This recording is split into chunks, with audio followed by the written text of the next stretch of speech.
Hello everyone, welcome back to my channel. Today I am back with the topic The Language of Paradox written by Cleanth Brookes. So, ഈ ഒരു പേര് Cleanth Brookes എന്ന് പറഞ്ഞ പേര് കേൾക്കുമ്പോൾ തന്നെ ഏത് ലിറ്റററി തിയറിയുമായിട്ട് കണക്ട് ചെയ്ത് വായിക്കണം എന്ന് ചോദിച്ചാൽ നിസ്സംശയം നമുക്ക് പറയാം ന്യൂ ക്രിറ്റിസിസവുമായിട്ട് ബന്ധപ്പെടുത്തി നമുക്ക് ഈ ഒരു വർക്കിനെ കാണാനായിട്ട് സാധിക്കുന്നു.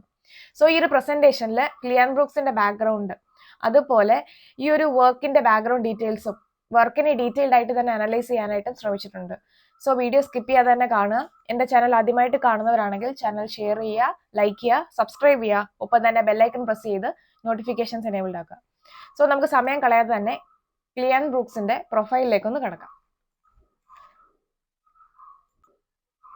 So he was an American literary critic and professor of the 20th century, and he is a noted figure of new criticism in America in the 1930s and 1940s. അപ്പം ആരാണ് ക്ലിയൻ ബ്രൂക്സ് എന്ന് ചോദിച്ചു കഴിഞ്ഞാൽ അദ്ദേഹം ഒരു ന്യൂ ക്രിട്ടിക് ആണ്. ഈ new criticism എന്ന് പറയുന്ന ലിറ്റററി തിയറി നമ്മൾ ഓൾറെഡി ചാനലിൽ വീഡിയോ ചെയ്തിട്ടുണ്ട്. ആ വീഡിയോയുടെ ലിങ്ക് താഴെ ഡിസ്ക്രിപ്ഷൻ ബോക്സിൽ പോസ്റ്റ് ചെയ്തേക്കാം, ആ വീഡിയോ കാണാം. ന്യൂ ക്രിറ്റിസിസം എങ്ങനെ എന്തിന് എഗെയിൻസ്റ്റ് ആയിട്ട് വന്നു എന്ന് വെച്ച് കഴിഞ്ഞാൽ ആ ഒരു 1930s മുൻപ് വരെയുള്ള കൺസെപ്റ്റ് എന്താണെന്ന് ചോദിച്ചു കഴിഞ്ഞാൽ അവിടെ ഒരു ടെക്സ്റ്റ് നമ്മൾ വായിക്കണമെങ്കിൽ അവിടെ ഫസ്റ്റ് നമ്മൾ ഓതറിനെയും അദ്ദേഹത്തിന്റെ ബാക്ക്ഗ്രൗണ്ടും എല്ലാം അറിഞ്ഞിട്ട് വേണം ഒരു ടെക്സ്റ്റിലേക്ക് വരാനായിട്ട്. ഓക്കെ, സോ ന്യൂ ക്രിറ്റിസിസത്തിലേക്ക് വരുമ്പോൾ ആ ഒരു ടെൻഡൻസി മാറുന്നുണ്ട്.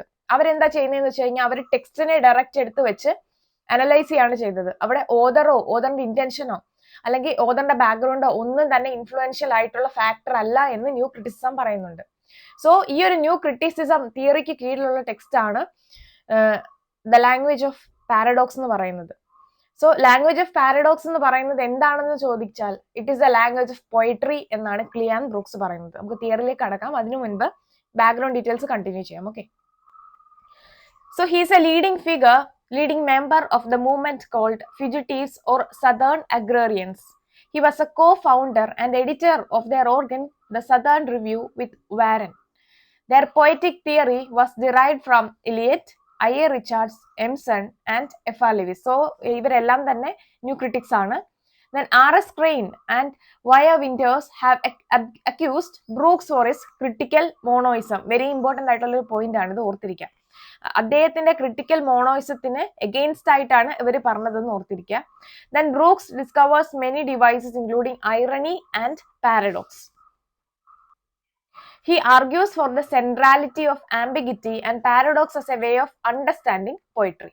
So ഇത് തന്നെയാണ് ഈ ഒരു വർക്കിലും അദ്ദേഹം പറയുന്നത്. ഡീറ്റെയിൽഡ് ആയിട്ട് നമുക്ക് ടെക്സ്റ്റ് നോക്കുന്ന സമയത്ത് നമുക്കിത് പറയാം. His best known works include very important The Well Wrought Urn, Studies in the Structure of Poetry. ഈ ഒരു വർക്കിന്റെ സബ് ടൈറ്റിൽ മറക്കാതെ ഓർത്തിരിക്കുക. അതുപോലെ പബ്ലിഷിംഗ് ഡേറ്റ് അറിഞ്ഞിരിക്കുക. The Well Wrought Urn, Studies in the Structure of Poetry, which was published in 1947. So ഇന്ത്യക്ക് സ്വാതന്ത്ര്യം കിട്ടിയ വർഷമാണ് ഇത് പബ്ലിഷ് ചെയ്തതെന്ന് ഓർത്തിരുന്നാൽ മതി. Modern Poetry and the Tradition, which was published in 1939. Keats, Sylvian Historian, A History Without Footnotes. ഈ 3 വർക്ക്സും ക്ലിയൻ ബ്രൂക്സിന്റെ works ആണെന്ന് ഓർത്തിരിക്കുക. ഒരു കാരണവശാലും ഈ വർക്ക്സ് ഇട്ടിട്ട് പോകരുത്, വളരെ ഇമ്പോർട്ടന്റ് ആണ്. വെൽ റോട്ട് ഏൺ വളരെ ഇമ്പോർട്ടന്റ് ആയിട്ടുള്ള വർക്കാണ്, അതിന്റെ സബ് ടൈറ്റിൽ ഓർത്തിരിക്കുക. Brooks published Literary Criticism, A Short History in 1957 in collaboration with W.K. Wimsatt, and the Yoknapatwa County 1963 with William Faulkner. Books edited by Brooks and Warren, Understanding Poetry, which was published in 1938, and Understanding Fiction, which was published in 1943. So സമയം കളയാതെ നമുക്ക് വർക്കിലേക്ക് കടക്കാം. ഇത്രയാണ് ക്ലിയൻ ബ്രൂക്സിന്റെ background details. ഇനി നമുക്ക് വർക്കിന്റെ background details എന്താണെന്ന് നോക്കാം. The Language of Paradox was first published in 1942. So ആദ്യമേ ഈ ഒരു എസ്സേ പബ്ലിഷ് ചെയ്തത് ഏത് വർഷമാണെന്ന് ചോദിച്ചാൽ 1942-ലാണ്. പക്ഷേ later it was revised and came as a preface of the Well Wrought Urn in 1947. പിന്നീട് ഈ ഒരു എസ്സേ റിവൈസ് ചെയ്ത് വെൽ റോട്ട് ഏൺ എന്ന് പറയുന്ന അദ്ദേഹത്തിന്റെ തന്നെ വർക്കിലെ പ്രിഫൈസ് ആയിട്ടാണ് കൂട്ടിച്ചേർത്ത് പിന്നീട് അറിയപ്പെടാനായിട്ട് തുടങ്ങിയത്. സോ ഈ വെൽ റോട്ട് ഏൺ വന്നത് ഞാൻ ഓർത്തിരിക്കുക, ഞാൻ പറഞ്ഞതാണ് 1947-ലാണ് ഈ ഒരു വർക്ക് വന്നിരിക്കുന്നത്. So in this essay, Brooks posits that good poetry is ambiguous, ironical, and produces wonder. നമ്മൾ ഈ ഒരു കൺസെപ്റ്റ് ആണ് ഈ ഒരു എസ്സേ ഉടനീളം കാണുന്നത്. സോ നമ്മൾ നോക്കും. And he says language of poetry is the language of paradox and language of poetry is intellectual and rational. ഈ 3 പോയിന്റ്സ് ആണ് ഈ ഒരു എസ്സേ ഉടനീളം ബ്രൂക്ക് പറയാനായിട്ട് ശ്രമിക്കുന്നത്. So what is paradox? Paradox is a statement which combines the extremely opposite things, that is putting together of contradictory elements. ഒരിക്കലും ചേരാത്ത രണ്ട് കാര്യങ്ങളെ, രണ്ട് എലമെന്റ്സിനെ ചേർത്ത് വെച്ച് വായിക്കാൻ ശ്രമിക്കുമ്പോൾ അവിടെയാണ് പാരഡോക്സ് ക്രിയേറ്റ് ചെയ്യപ്പെടുന്നത്. ആ ഒരു സ്ക്രീനിൽ നിങ്ങൾക്ക് ഒരു പിക്ചർ കാണാൻ സാധിക്കും. My nose will grow. ആ ഒരു എക്സാമ്പിളിൽ മൈ നോസ് വിൽ ഗ്രോ നമ്മൾ സെന്റൻസ് വൈസ് എടുത്താൽ ആ ഒരു സെന്റൻസ് കറക്റ്റ് ആണ്. But when you look at the meaning, does it happen? No. So ഒരു തരത്തിൽ നോക്കിയാൽ ശരിയായിട്ടുള്ള കാര്യത്തെ, ശരിക്കും സെന്റൻസ് വൈസ് കറക്റ്റ് ആയിട്ടുള്ള ഒരു കാര്യത്തെ അതിന്റെ കൊണോട്ടേറ്റീവ് ലെവലിൽ നോക്കിയാൽ വളരെ നമുക്ക് ഒരിക്കലും അണ്ടർസ്റ്റാൻഡ് ചെയ്യില്ല, അതിന്റെ മീനിങ് കറക്റ്റ് അല്ല. ഓക്കെ, സോ ഒരേ സമയം ഒരു കാര്യം ശരിയാണെന്നും ആ ടൈമിൽ തന്നെ അത് തെറ്റാണെന്നും പറയുന്ന ഈ ഒരു കോൺട്രാഡിക്ഷനെ നമുക്ക് പാരഡോക്സ് എന്ന് വിളിക്കാം. So not to confused with irony and oxymoron. So paradox എന്ന് പറയുന്നത് ഒരിക്കലും ഐറണി അല്ല, അല്ലെങ്കിൽ ഓക്സിമറോൺ അല്ല എന്നും പറയുന്നുണ്ട്. ഐറണി എന്താണ്? ഐറണി എന്ന് പറഞ്ഞു കഴിഞ്ഞാൽ ഇപ്പൊ നമ്മള് സർഫസ് ലെവലിൽ ഒരു സെന്റൻസ് പറഞ്ഞു കഴിഞ്ഞാൽ അതിന്റെ ഇന്നർ മീനിങ് എന്ന് പറയുന്നത് വളരെ എൻറ്റയർലി ഡിഫറെന്റ് ആയിട്ടുള്ള ഒരു കാര്യമായിരിക്കും. ഓക്കെ, സോ ഇവിടെ നല്ലൊരു എക്സാമ്പിൾ വന്നിട്ടുണ്ട്. അനിമൽ ഫാം, ജോർജ് ഓർവെലിന്റെ അനിമൽ ഫാം എന്ന് പറഞ്ഞ നോവലില് അതിലൊരു ലൈൻ ഉണ്ട്, all animals are equal but some are more equal than the other. So ആദ്യം പറയുന്ന line okay, all animals are equal, പക്ഷെ ഈ പറയുന്ന ഒരു കൺസെപ്റ്റിന് നേരെ കോൺട്രാഡിക്ടറി ആയിട്ടുള്ള ഒരു സ്റ്റേറ്റ്മെന്റ് ആണ് പിന്നീട് പറയുന്നത്. But some are more equal than the other. So this is a paradox. Okay, so ഇത് ഈ ഒരു വർക്കിലെ, ഈ ഒരു ടെക്സ്റ്റിലെ മേജർ ആയിട്ടുള്ള ആർഗ്യുമെന്റ്സ് ഇവിടെ ഒന്ന് പ്ലേസ് ചെയ്യാൻ ശ്രമിച്ചിട്ടുണ്ട്. സോ എന്തൊക്കെയാണ് ബ്രൂക്സ് ഈ ഒരു വർക്കിൽ പറയുന്നത് നോക്കാം. He posits the idea that paradox is appropriate and inevitable in poetry. Paradox എന്ന് പറയുന്നത് ഒരു പൊയറ്റിക് വർക്കിൽ വളരെ അപ്രോപ്രിയേറ്റ് ആണ്, വളരെ ആവശ്യകരമായിട്ടുള്ള കാര്യമാണ്, അതുപോലെ ഒഴിച്ചുകൂടാൻ പറ്റാത്ത ഒരു കാര്യവുമാണ് എന്ന് ബ്രൂക്സ് പറയുന്നു. So Brooks' principal hypothesis in this essay is that the language of paradox is the language of poetry. So paradox എവിടെയാണ് ഉപയോഗിക്കാൻ പറ്റുന്നതെന്ന് ചോദിച്ചാൽ പോയട്രിയിലാണ്. സോ ഭാഷ, പോയട്രിയുടെ ഭാഷ എന്ന് പറയുന്നത് പാരഡോക്സിന്റെ ഭാഷയാണ് എന്ന് ബ്രൂക്സ് പറയുന്നു. So according to him, irony and wonder are the twin attributes of paradox. So പാരഡോക്സിൽ നിന്ന് ഐറണിയും വണ്ടറും നമുക്ക് മാറ്റി നിർത്താനായിട്ട് സാധിക്കില്ല, പകരം പാരഡോക്സിന്റെ രണ്ട് കുട്ടികളാണ് ഐറണിയും വണ്ടറും എന്ന് പറയാം. Both irony and paradox are the indirect or oblique way of expression. ഒരു കാര്യത്തെ നമ്മളിലേക്ക് എത്തിക്കാനായിട്ട്, ഒരു എക്സ്പ്രഷൻ നമ്മളിലേക്ക് എത്തിക്കാനായിട്ട് ഉപയോഗിക്കുന്ന രണ്ട് ടെക്നിക്കാണ് ഐറണിയും പാരഡോക്സ് എന്നും പറയുന്നത്. And it is employed in poetry. It is believed that paradox can only be used by the intellectual and witty. അതുപോലെ തന്നെ ഇത് ആർക്കാണ് ഉപയോഗിക്കാൻ പറ്റുന്നത്? ഇന്റലക്ച്വൽ ആയിട്ടുള്ളതും വിറ്റി ആയിട്ടുള്ളതും റാഷണൽ ആയിട്ടുള്ളതും ആൾക്കാർക്കാണ് ഈ ഒരു പാരഡോക്സ് ഉപയോഗിക്കാനായിട്ട് സാധിക്കുന്നത്. അതാണ് പോയറ്റ്സ് ആണ് കൂടുതലായിട്ടും പാരഡോക്സ് യൂസ് ചെയ്യുന്നത് എന്ന് പറയാനായിട്ടാണ് ഈ ഒരു സ്റ്റേറ്റ്മെന്റ് ഉദ്ദേശിച്ചിരിക്കുന്നത്. But Brooks prove that paradox is the natural language of poetry and a poet cannot help being paradoxical. So paradox എന്ന് പറയുന്ന ഒരു പോയട്രിയുടെ നാച്ചുറൽ ആയിട്ടുള്ള ലാംഗ്വേജ് ആണ്. അതുകൊണ്ട് തന്നെ ഒരു പോയറ്റിനും ഈ ഒരു എലമെന്റിൽ നിന്ന് മാറി നിൽക്കാനായിട്ട് സാധിക്കില്ല എന്നും ബ്രൂക്സ് പറയുന്നു. സോ ഈ ഒരു വർക്കില് അദ്ദേഹം പല ഏജസിലെ പല വർക്ക്സും പല റൈറ്റേഴ്സിനെയും എടുത്ത് പാരഡോക്സിന് എക്സാമ്പിൾ കൊടുക്കാനായിട്ട് ശ്രമിച്ചിട്ടുണ്ട്. സോ ഫസ്റ്റ് നമുക്ക് കാണാൻ സാധിക്കുന്ന വേർഡ്സ്വർത്തിനെയും അതുപോലെ റൊമാൻറ്റിക്സിനെയും പറ്റി പറയുന്നതാണ്. സോ ഇദ്ദേഹം പറയുന്നുണ്ട് റൊമാൻറ്റിക് പീരീഡിലുള്ള വേർഡ്സ്വർത്തും കോൾറിഡ്ജും പോയം എടുത്തു നോക്കിയാൽ അവിടെ പാരഡോക്സ് എന്ന് പറയുന്ന എലമെന്റ് വളരെ സ്പഷ്ടമായിട്ട് നമുക്ക് കാണാൻ സാധിക്കും. സോ അദ്ദേഹത്തിന്റെ വേർഡ്സ്വർത്തിന്റെ പ്രിഫേസ് ടു ലിറിക്കൽ ബാലൻസിൽ അദ്ദേഹം പറയുന്നുണ്ട് എന്താ, poetry should look common, the language of poetry is the language of common people എന്നൊക്കെ പറയുന്നുണ്ടല്ലേ. So their purpose was to make the common look uncommon and to make the familiar look unfamiliar. So വളരെ simple ആയിട്ടുള്ള രീതിയിൽ poems എഴുതിയ വേർഡ്സ്വർത്തിന്റെ preface വളരെ simple അല്ല എന്ന് നമുക്കറിയാം. Okay, so the familiar thing, common ആയിട്ടുള്ള ഒരു കാര്യമാണ് അദ്ദേഹം പ്രിഫേസിൽ പറയുന്നത്. But it looks to us like very unfamiliar, very uncommon thing because of his use of language. So simple ആയിട്ട് പോയം എഴുതിയ വേർഡ്സ്വർത്തിന്റെ പോയംസ് നമുക്ക് മനസ്സിലാകും, പക്ഷെ prefers മനസ്സിലാകണമെങ്കിൽ it should be attained with hard labor അല്ലേ. So ordinary things should be presented to the mind in an unusual aspect. Okay, so സാധാരണ രീതിയിൽ ഒരു കാര്യം പറഞ്ഞു പോകുന്നതിന് കാട്ടിലും നല്ലത് ഒരു അൺയൂഷ്വൽ വേയിൽ ഒരു കാര്യം എക്സ്പ്രസ് ചെയ്യാൻ ശ്രമിക്കുകയാണെങ്കിൽ അവിടെ ലൈഫ് ഉണ്ടാവും. എന്തിന്? പോയിട്രിക്ക്. So Wordsworth was even trying to show his audience that the prosaic was really poetic. So അതിന് ബ്രൂക്സ് കുറച്ച് വേർഡ്സ്വർത്തിന് തന്നെ കുറച്ച് പോയംസ് എടുത്തിട്ട് എക്സാമ്പിൾ തരാനായിട്ട് ശ്രമിക്കുന്നുണ്ട്. സോ ഹിസ് ഫേമസ് പോയം വേർഡ്സ്വർത്തിന്റെ it is a beauteous evening എന്ന് പറഞ്ഞ പോയത്തിൽ അദ്ദേഹം പാരഡോക്സ് യൂസ് ചെയ്തിട്ടുണ്ട്. എവിടെയെന്ന് വെച്ച് കഴിഞ്ഞാൽ ഈ ഒരു പോയത്തിന്റെ കോണ്ടെക്സ്റ്റ് എന്താണെന്ന് വെച്ച് കഴിഞ്ഞാൽ ഒരു ലിറ്റിൽ ഗേളും പോയറ്റും കൂടെ ഒരു ഈവനിങ് വാക്കിന് ഇറങ്ങുകയാണ്. സോ ആ ഒരു ടൈമിൽ ഇവർ നടന്നു പോകുന്ന സമയത്ത് പോയറ്റിന് ആ ഒരു എൻവയോൺമെന്റിനെ ഫീൽ ചെയ്യാനും എൻജോയ് ചെയ്യാനായിട്ട് സാധിക്കുന്നുണ്ട്. ആ ലിറ്റിൽ ഗേൾ ഏത് രീതിയിലാണോ ആ ഒരു എൻവയോൺമെന്റിനെ എൻജോയ് ചെയ്യുന്നത് അല്ലെങ്കിൽ നോക്കി കാണുന്നത് എന്നുള്ള രീതിയിലായിരിക്കില്ല പോയറ്റ് എൻവയോൺമെന്റിനെ ഫീൽ ചെയ്യുന്നതും എൻജോയ് ചെയ്യുന്നതും. സോ ഇവിടെ പാരഡോക്സ് ആണ്. രണ്ടുപേരും ഒരേപോലെയാണ് നടക്കാൻ പോകുന്നത്, രണ്ടുപേരും ഒരേ നേച്ചറിലാണ് നടക്കാൻ പോകുന്നത്, ഒരേ നേച്ചറിനെയാണ് നോക്കിക്കാണുന്നത്. പക്ഷെ അവരുടെ കാഴ്ചപ്പാട്, ഗേളിന്റെയും പോയറ്റിന്റെയും കാഴ്ചപ്പാടും രണ്ടും രണ്ടാണ്. So the underlying paradox is striking. The innocent girl, with her unconscious sympathy for all of nature, worships more deeply than the zealous conscious poet whose devotion is momentary and sporadic. പറഞ്ഞുതരാം. ഇങ്ങനെ ആദ്യം പറഞ്ഞു, സ്റ്റാർട്ടിങ്ങിൽ പറഞ്ഞു ഗേളും പോയറ്റും ഒരുപോലെ evening വാക്കിന് പോവാണ്. So ആ ഒരു ടൈമിൽ പോയറ്റ് വളരെ ഭംഗിയായിട്ട് നേച്ചറിനെ വർഷിപ്പ് ചെയ്യുന്നുണ്ട്. പക്ഷെ ലിറ്റിൽ ഗേൾ വർഷിപ്പ് ചെയ്യുന്നില്ല.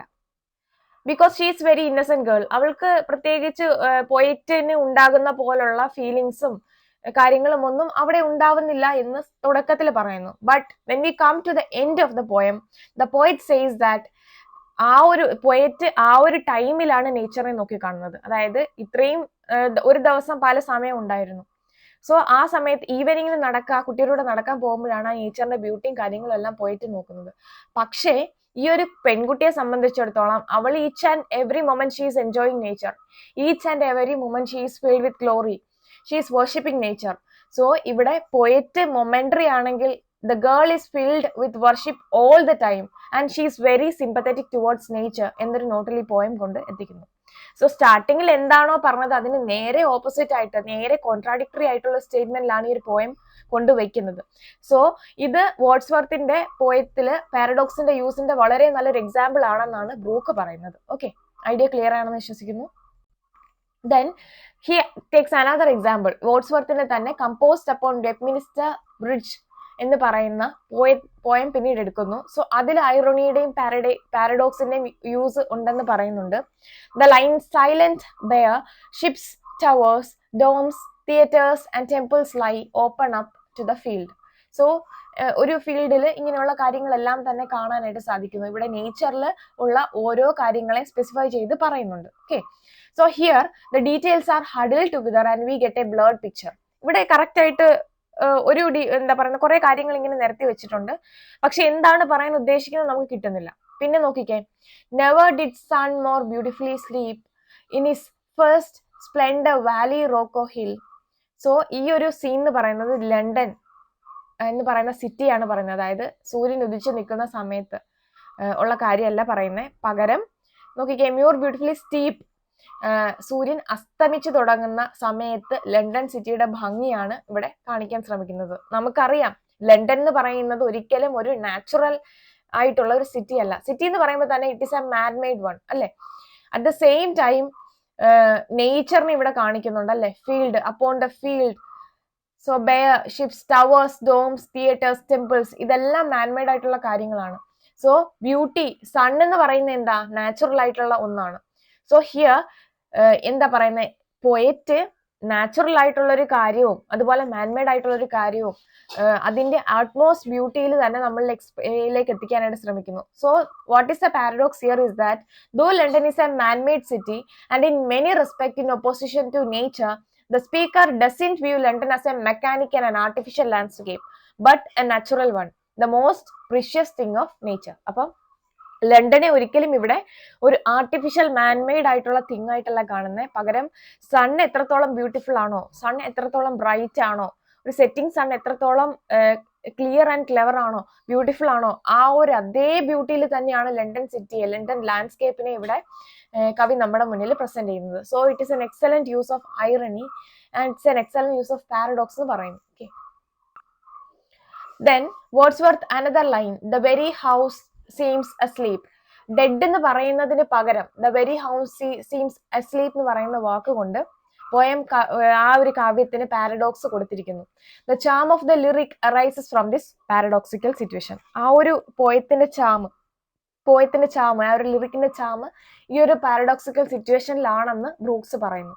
സോ ഫസ്റ്റ് നമ്മൾ ഒരു ബാക്ക്ഗ്രൗണ്ട് ഡീറ്റെയിൽസ് വർക്കിന്റെ കണ്ടു. ദെൻ ബ്രൂക്സ് എങ്ങനെയാണ് പാരഡോക്സ്, റൊമാൻറ്റിക്സും അതുപോലെ വേർഡ്സ്വർത്തും യൂസ് ചെയ്തത് നമ്മൾ കണ്ടു. ഇനി കോൾറിഡ്ജ് എങ്ങനെയാണ് പാരഡോക്സിന്റെ ഉപയോഗം അല്ലെങ്കിൽ പാരഡോക്സ് യൂസ് ചെയ്തതെന്ന് നമുക്ക് നോക്കാം. വേർഡ്സ്വർത്ത് റൊമാൻറ്റിസിസത്തില് അല്ലെങ്കിൽ റൊമാൻറ്റിസിസ്റ്റ്, വേർഡ്സ്വർത്ത് ഉൾപ്പെടെയുള്ള റൊമാൻറ്റിസിസ്റ്റ് പാരഡോക്സ് യൂസ് ചെയ്തേക്കുന്നത് എന്തിനാണെന്ന് ചോദിച്ചാൽ ടു ഇവോക്ക് വണ്ടർ. ഓക്കെ, ഒറ്റ വാക്കിൽ പറയുന്നത് ടു ഇവോക്ക് വണ്ടർ. പാരഡോക്സ് റൊമാൻറ്റിസിസ്റ്റിനെ സംബന്ധിച്ചിടത്തോളം വണ്ടർ ഇവോക്ക് ചെയ്യാനാണെങ്കിൽ കോൾറിഡ്ജിനെ സംബന്ധിച്ചിടത്തോളം എങ്ങനെയാണെന്ന് നമുക്ക് നോക്കാം. Coleridge has beautifully summarized the whole thing. He merges irony and wonder in his Ancient Mariner. So കോൾറിഡ്ജിന്റെ പോയത്തില് നമുക്ക് വണ്ടർ മാത്രമല്ല, പാരഡോക്സ് ഉപയോഗിച്ച് വണ്ടർ മാത്രമല്ല ഇവിടെ ക്രിയേറ്റ് ചെയ്തേക്കുന്നത്, പകരം ഐറണിയും വണ്ടറും ഒരുപോലെ തന്നെ കോൾറിഡ്ജിന്റെ പോയത്തിന് ബ്യൂട്ടി കൂട്ടുന്നുണ്ടെന്ന് ബ്രൂക്സ് പറയുന്നു. അതുപോലെ റൊമാൻറ്റിസിസ്റ്റ് ആയിട്ടുള്ള കീറ്റ്സിനെയും ഒരിക്കലും ഈ ഒരു പാരഡോക്സിക്കൽ യൂസിൽ നിന്ന് നമുക്ക് എക്സെപ്റ്റ് ചെയ്ത് വെക്കാനായിട്ട് സാധിക്കില്ല എന്നും പറയുന്നു. Then he talks about neoclassical use of paradox. They also use paradox abundantly. While the romantics use paradox to arouse wonder, the neoclassic use paradox is highly ironical. So romantics paradox wonder create ചെയ്യാൻ വേണ്ടിയിട്ടാണ് use ചെയ്തതെങ്കിൽ നിയോക്ലാസിസ്റ്റ് അവര് paradox ironical ആയിട്ടാണ് use ചെയ്തത്. For example, here we have Alexander pops poem Essay on Man. In that he says, in doubt his mind or body to prefer, born but to die and reason but to err. Okay, born but to die, reason but to err. Contradictory statement ആണ്. So opposites are brought together to create the irony of situation. ഒരു situational irony എന്ന് പറയും. ഒരു സിറ്റുവേഷനിൽ irony create ചെയ്യാനായിട്ട് opposite ആയിട്ടുള്ള രണ്ട് കാര്യങ്ങളെ ചേർത്ത് വെച്ച് വായിക്കാനായിട്ട് ഇവിടെ ശ്രമിച്ചിട്ടുണ്ട്. So Alexander പോപ്പിന്റെ essay on man എന്ന് പറയുന്ന പോയം ഇതിൽ നല്ലൊരു എക്സാമ്പിൾ ആയിട്ട് ബ്രൂക്ക് പറയുന്നുണ്ട്. Then he talks about transitional poets like Blake and Gray. So ഞാൻ പറഞ്ഞു റൊമാൻറ്റിക്സും അതുപോലെ വേർഡ്സ്വർത്തും പാരഡോക്സ് യൂസ് ചെയ്ത വണ്ടർ ക്രിയേറ്റ് ചെയ്യാനാണ്. ന്യൂ ക്ലാസിസത്തിലേക്ക് വരുമ്പോഴത്തേന് അവർ ഐറണി ക്രിയേറ്റ് ചെയ്യാൻ വേണ്ടിയിട്ടാണ് എന്തുപയോഗിച്ചത്, ഒരു പോയത്തിൽ പാരഡോക്സ് ഉപയോഗിച്ചത്. കോൾറിഡ്ജ് എങ്ങനെയാണ് ഉപയോഗിച്ചത്? കോൾറിഡ്ജ് അദ്ദേഹത്തിന്റെ പോയത്തിൽ ഐറണിയും വണ്ടറും ക്രിയേറ്റ് ചെയ്യാനാണ് പാരഡോക്സ് ഉപയോഗിച്ചത്. സെയിം കേസ് തന്നെയാണ് ബ്ലേക്കിന്റെയും ഗ്രേയുടെയും പോയത്തിൽ നമുക്ക് കാണുന്നത്. അവര് എന്തിനാണ് പാരഡോക്സ് യൂസ് ചെയ്തതെന്ന് ചോദിച്ചു കഴിഞ്ഞാൽ ഐറണിയും വണ്ടറും ഒരുപോലെ തന്നെ പോയിട്രിയിൽ ക്രിയേറ്റ് ചെയ്യാൻ വേണ്ടിയിട്ടാണ്. So paradox which arouses both irony and wonder are more clearly mixed in the poetry of transitional poets like Blake and Gray. So elegy written in a country churchyard വളരെ നല്ലൊരു എക്സാമ്പിൾ ആണ്. The comparison in Gray's elegy shows the peasants in a new light, can stored on or animated burst back to its mention called a fleeting breath. Ayer Richards has pointed out that the poet must use analogy and metaphor. There are subtle and complex emotions which cannot be communicated without the use of metaphors. The use of metaphor forces the poet to restore to the use of paradox. So ഇവിടെ Brooks പറയുന്നൊരു കാര്യമുണ്ട്, അതായത് ഒരു പോയത്തില് പാരഡോക്സിന്റെ ഉപയോഗം നമുക്ക് മറ്റൊരു രീതിയിലും കൊണ്ടുവരാൻ സാധിക്കും, മെറ്റഫറിന്റെ യൂസോട് കൂടി. അത് അടുത്ത എക്സാമ്പിളിൽ വളരെ സ്പെസിഫിക് ആയിട്ട് പറയുന്നുണ്ട്. സോ മെറ്റഫർ ഉപയോഗിച്ച് നമുക്ക് ഒരു പോയത്തിൽ പാരഡോക്സ് വർക്ക്ഔട്ട് ചെയ്യാം എന്ന് ആര് പറയുന്നുണ്ട്? അയ്യർ റിച്ചർഡ്സിനൊപ്പം തന്നെ നമ്മുടെ ക്ലിയൻത്ത് ബ്രൂക്സും പറഞ്ഞു പോകുന്നുണ്ട്. Donne and his canonization. Donne uses irony and paradox consciously to gain impression and precision. The very title of the poem, Canonization, reflects the paradox. So നമുക്ക് ഡണ്ണിന്റെ ഹിസ് കാനനൈസേഷൻ എന്ന് പറയുന്ന പോയം എടുക്കുമ്പോഴത്തേന് ആ ഒരു ടൈറ്റിൽ നോക്കിക്കഴിഞ്ഞാൽ കാനനൈസേഷൻ എന്ന word meaning നമുക്ക് റിലീജിയനുമായിട്ടും connect ചെയ്യാം, അതുപോലെ ലവുമായിട്ടും കണക്ട് ചെയ്യാം. He was not treating profane love as divine love nor as parody of Christian sainthood. Okay, so അദ്ദേഹം ഒരിക്കലും ഈ ഒരു പ്രൊഫൈൻ ലവിനെ ഡിവൈൻ ലവ് ആയിട്ടോ അല്ലെങ്കിൽ ക്രിസ്ത്യൻ സെയിന്റ്ഹുഡിന്റെ പാരഡി ആയിട്ടോ ഒന്നുമല്ല കണക്കാക്കുന്നത്. സോ ഇത് നമുക്കൊരു പാരഡോക്സ് ആണെന്ന് കണക്കാക്കാം. സോ അതായത് ടൈറ്റിലിനെ രണ്ട് മീനിങ് കൊണ്ടുവരാനായിട്ട് ശ്രമിക്കുന്നുണ്ട്. ഒന്ന് ലവും കൊണ്ടുവരാൻ ശ്രമിക്കുന്നു, അറ്റ് ദ സെയിം ടൈം റിലീജിയനും കൊണ്ടുവരാനായിട്ട് ശ്രമിക്കുന്നുണ്ട്. Brooks proves the use of irony in Donne's poem. ഒരു എക്സാമ്പിളൂടെ നമുക്ക് തരുന്നുണ്ട്. അതായത് ഈ ഒരു കാനനൈസേഷൻ എന്ന് പറഞ്ഞ പോയത്തില് ഫീനിക്സ് മെറ്റഫർ കൊണ്ടുവരുന്നത്. അതായത് lovers in becoming hermits find that they have not lost the world, instead they gain the world in each other എന്ന് പറയുന്നുണ്ട്. അതായത് ലവേഴ്സിന് ഈ ഒരു വേൾഡിനെ റിജക്ട് ചെയ്യല്ല ചെയ്യുന്നത്. Lovers will win a more intense world by rejecting one. ഒരു ലോകത്തെ ഉപേക്ഷിച്ച് മറ്റൊരു ലോകത്തേക്ക് പോകുമ്പോഴത്തേന് അവര് കൂടുതൽ വേൾഡ്ലി ആയിട്ട് മാറുകയാണ് ചെയ്യുന്നത് എന്ന് പറയുന്നു. ഓക്കെ, സോ ഫിനിക്സിനെ പോലെ ഉയർന്നെഴുന്നേൽക്കുക എന്ന് പറയുന്ന ഒരു കൺസെപ്റ്റ് ആണ് ഇവിടെ കൊണ്ടുവരുന്നത്. So lovers in becoming hermits find that they have lost the world, instead they gain the world in each other. ഒരു ലോകം നഷ്ടപ്പെടുകയല്ല ഇവിടെ ചെയ്യുന്നത്, പകരം മറ്റൊരു ലോകത്തേക്ക് ഇവർ എത്തിപ്പെടുകയാണ് ചെയ്യുന്നതെന്ന് പറയുന്നു. So the use of paradox and irony provide the poem precious compression and effectiveness. The success of the poem could have been achieved only by the use of paradox. Canonization's imagery is compared to Macbeth. Okay. So paradox in Shakespeare. ഷേക്സ്പിയറും വർക്കിലും നമുക്ക് ഈ ഒരു paradox കാണാനായിട്ട് സാധിക്കും. Romeo and Juliet would be reduced to the very lowest level without the use of such oblique language. For saints have hands that pilgrims, hands to touch and palm to palm is holy palmer's kiss. So Shakespeare's Phoenix and Turtle also contains the elements of paradox. Paradox is a fusion or union of opposite and discordant. പറഞ്ഞ കാര്യങ്ങളൊക്കെ തന്നെയാണ് വീണ്ടും പറയുന്നത്. It is a poetry, and poetry alone which brings about union of beauty, truth and rarity, and the poet can bring about this rare fusion because he is gifted with creative imagination. It is expressed through paradox and metaphor, and which may therefore just be called the natural language of poetry. So ഒരു പോയറ്റിന് മാത്രമേ ഈ ഒരു paradox employ ചെയ്യാനായിട്ട് സാധിക്കത്തുള്ളൂ. Why? Because the poet is the one who is gifted with this creative imagination, and a poem should contain paradox, a poem should contain metaphor, and which will enhance the situation. So that is the way we should use the poem in a natural way എന്നും പറയുന്നുണ്ട്. So the difference between the language of poetry and language of science ഇവിടെ express ചെയ്യുന്നുണ്ട്. Language of പോയിട്രിയും language of സയൻസിനും difference എന്താണെന്നും ഇവിടെ Brooks പറയുന്നുണ്ട്. Science എന്ന് പറയുന്നത് ഡിനോട്ടേറ്റീവ് ലെവൽ ഓഫ് മീനിങ് ആണ്. അതായത് ഒരു വാക്കിന്റെ ഡിക്ഷണറി മീനിങ് എന്താണോ അത് തന്നെ സയൻസ് എടുക്കും. നേരെ മറിച്ച് പോയം എന്താണ്? പോയം കൊണോട്ടേറ്റീവ് ലെവലാണ് അല്ലെ. ഒരു വാക്ക് കൊടുത്തു കഴിഞ്ഞാൽ ആ വാക്കിന് തന്നെ 10,000 അർത്ഥങ്ങൾ ഡിറൈവ് ചെയ്തെടുക്കാൻ ഒരു പോയട്രിക്ക് സാധിക്കും. അത് ഏത് റീഡർ ആണോ വായിക്കുന്നത് അവരെ ഇരിക്കും ആ ഒരു മീനിങ് എന്നുള്ളതേ ഉള്ളൂ. സോ സയൻസ് ഡിനോട്ടേറ്റീവ് ആണെങ്കിൽ പോയട്രി എന്ന് പറയുന്നത് ഇറ്റ് ഇസ് കൊണോട്ടേറ്റീവ് എന്ന് നമുക്ക് പറയാൻ സാധിക്കും. So science direct and art can never be direct. So science എന്ന് പറയുന്നത് ഡയറക്റ്റ് ആയിട്ടുള്ള ഒരു കാര്യമാണ്, പക്ഷെ ആർട്ടിന് ഒരിക്കലും ഡയറക്റ്റ് ആയിട്ട് മീനിങ് എക്സ്പ്രസ് ചെയ്യാനായിട്ട് സാധിക്കില്ല.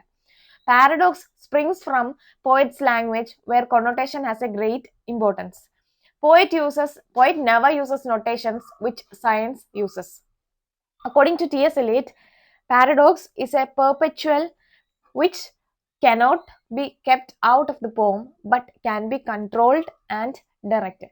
അതായത് T.S. Eliot തന്നെ പറയുന്നുണ്ട്, ഒരിക്കലും പാരഡോക്സിനെ നമുക്ക് പോയത്തിൽ നിന്നും ഒഴിവാക്കാനായിട്ട് സാധിക്കില്ല. പകരം നമുക്ക് ഒരു പോയത്തിൽ പാരഡോക്സിന്റെ യൂസിനെയും ഡയറക്റ്റ് ചെയ്യാനും കൺട്രോൾ ചെയ്യാനും നമുക്ക് സാധിക്കും.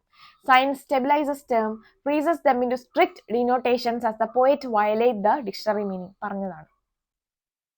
സോ ഈ ഒരു വർക്കിനെ കുറിച്ചുള്ള കുറച്ചധികം ഫാക്ട്സ് നമുക്ക് നോക്കാം. ഇതിനകത്ത് പറയുന്ന കുറച്ച് കാര്യങ്ങളും കുറച്ച് ക്രിറ്റിക്സിനെ നമുക്കൊന്ന് കാണാം.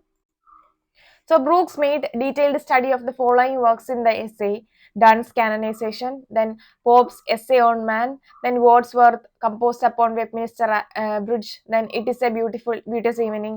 Brooks refers to 3 writers. ഈ ഒരു വർക്കിൽ 3 റൈറ്റേഴ്സിനെ റെഫർ ചെയ്യുന്നുണ്ട്.